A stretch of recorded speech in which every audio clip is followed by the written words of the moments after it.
do sexto ano, como vocês estão? Bom, hoje nós vamos dar continuidade, né, com tempos e modos verbais, né? Foi um assunto que nós começamos na aula passada, mas hoje eu quero trazer para vocês alguns exemplos do que eu tinha falado, né? Eu apenas relatei um pouco sobre alguns deles, tá? E hoje eu quero trazer para vocês um detalhamento sobre os tempos verbais, tá? Os modos verbais vai ser um assunto para a nossa próxima aula. E hoje eu quero tratar apenas do tempo verbal, né? Dessa diferença entre tempos verbais, tá certo? Bom, inicialmente eu falei para vocês na aula passada, né, que o verbo é uma classe de palavras que vai trazer o quê? A ideia de ação, né? Independente se o sujeito da frase ele vai exercer ou sofrer a ação, né? Seja o sujeito ou qualquer outro indivíduo dentro de uma frase, tá certo? Dentro de uma oração, tá? O verbo ele vai dar sempre a ideia de ação do tempo, né? Inserido no tempo. E aí daí surge a importância, né, da delimitação de tempo dentro dessa classe de palavra que é o verbo, tá bom? Falei para vocês também a respeito das conjugações, né? Nós vamos ter a primeira, segunda e terceira conjugação. Como que vamos descobrir, né? A primeira, nós vamos ter palavras terminadas em AR. A segunda, palavras com terminações em ER. E aqui, a terceira em IR, tá? Quando colocamos o verbo no infinitivo e identificamos que a terminação dele está com AR, ER ou IR, aí nós vamos observar a qual conjugação esse verbo vai pertencer, tá bom? Bom, sobre os tempos verbais eu falei para vocês, né? Pretérito, presente e futuro. Tudo certo até aí. Mas cada um desses tempos verbais, eles vão produzir sentidos diferentes. Daí a sua subdivisão entre cada um deles, tá? Nós vamos ter no pretérito o pretérito perfeito, o pretérito imperfeito e o pretérito mais que perfeito. No pretérito perfeito, o verbo ele vai dar a ideia de que uma ação ocorreu no passado. Ela iniciou e terminou no passado. Então eu posso colocar aqui: João falou tudo.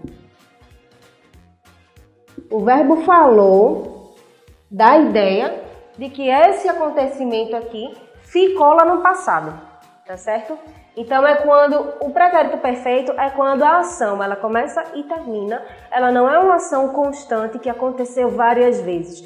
Ela aconteceu apenas uma vez. Daí, pretérito perfeito. Bom, e no pretérito imperfeito, ele vai dar essa ideia de que algo aconteceu, né, e que se manteve constante, que aconteceu mais de uma vez. Então, eu poderia colocar o quê? João conversava muito nas aulas. Quando eu digo João conversava muito nas aulas, eu quero dizer que João frequentemente conversava nas aulas. É uma ação do passado, sim, mas que ela ocorreu mais de uma vez. Daí, pretérito imperfeito. Já no pretérito mais que perfeito, eu vou trazer a ideia de que um fato passado ocorreu anterior a um outro fato passado, que já aconteceu. Ou seja, são dois acontecimentos. Então, esse pretérito mais que perfeito, ele vai dar a ideia de que aconteceu antes de um outro evento, tá? Daí, nós vamos ter um exemplo desse aqui. Vamos lá. Sempre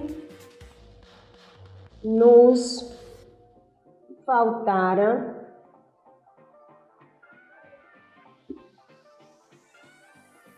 amizades na volta. Essa palavrinha aqui, ó, faltara, ela dá a ideia de um acontecimento anterior a outro. Por exemplo, aqui, na volta. A volta é um acontecimento, né? E essa ação aqui de faltar o verbo está se referindo a essa, tá bem? Bom, no caso do presente, eu vou falar alguns casos especiais para vocês logo mais, tá? E no futuro nós vamos ter dois tipos de futuro, o futuro do presente e o futuro do pretérito.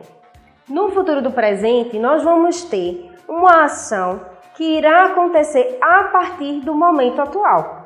A partir do presente, uma ação que vai ocorrer no futuro. Enquanto no futuro do pretérito, nós vamos ter uma ação futura a partir de algo que já ocorreu, tá? Então, como exemplos, eu coloquei para vocês. Aqui, ó.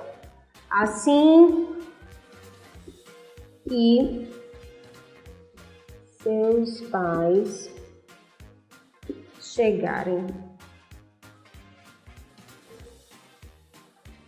eu vou. Por exemplo, assim que seus pais chegarem, eu vou. Aqui, esse verbo chegarem, ele vai dar a ideia de que quando eles chegarem, ó, uma ação do futuro, eu vou. Ou seja, essa ação aqui é presente, tá? Então, esse verbo aqui, ele vai estar se relacionando a uma ação do presente, a uma situação do presente, tá? Enquanto o futuro do pretérito, ele vai falar de um acontecimento que vá acontecer, mas que esteja se baseando a partir de algo que já aconteceu, tá? Aqui, deixa eu colocar. Ontem você ligou.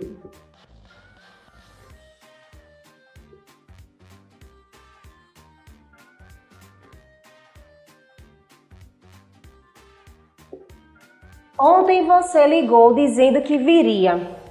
Ó, uma ação do passado, tá? E aqui viria, futuro. Ou seja, a partir dessa situação aqui, pretérito, o agente, né, a pessoa que vai fazer a ação, ó, ele está se referindo que viria, ou seja, ele iria vir a partir desse verbo aqui, ó, do passado. Ou seja, ele depende de uma ação do passado, ele está se baseando do passado para produzir um verbo futuro, tá bom?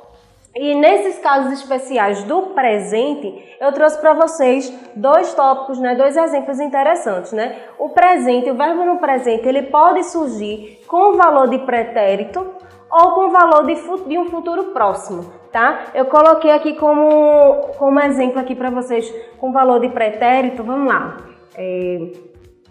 Nasce, deixa eu colocar a data primeiro, né? Em novembro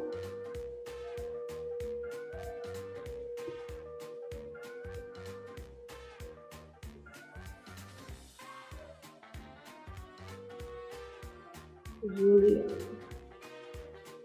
Pronto. Em 15 de novembro de 1992, nasce Juliana. Ponto. Eu estou narrando um acontecimento passado, mas aí eu coloquei um verbo no presente que dá a ideia, né, de pretérito mesmo, já que eu estou apenas narrando um acontecimento e mesmo assim eu estou utilizando um verbo no pretérito, no presente, né? Então narrando um acontecimento passado. Nesse caso, com o valor de futuro próximo, eu posso colocar assim, ó, amanhã eu compro o pão. A única coisa que delimita aqui a ideia de tempo no futuro é a palavra amanhã. Mas o verbo está no presente, tá? Mas ele está dando a ideia de futuro, de um futuro próximo. Então, eu posso utilizar o verbo no presente com duas situações, né? Ou com valor de pretérito, ou com valor de futuro, ou no seu sentido próprio mesmo de presente, tá? Bom, eu quero trazer apenas essas duas especialidades aqui do verbo no presente para vocês, tá? Porque na próxima aula eu vou dar continuidade com os modos verbais, né? Que eu falei para vocês na aula passada, do modo subjuntivo, imperativo e indicativo, tá? Vou trazer para vocês alguns aspectos do modo indicativo, dos tempos verbais e uma análise das terminações de alguns verbos para que vocês compreendam melhor esse modo verbal, tá? Para a nossa atividade de hoje, vou deixar a página 18 a 20. São questões sobre tempos e modos verbais, bem simples com relação a tudo isso que eu já mencionei para vocês nas nossas aulas, tá certo? Realizem as atividades e até a próxima aula.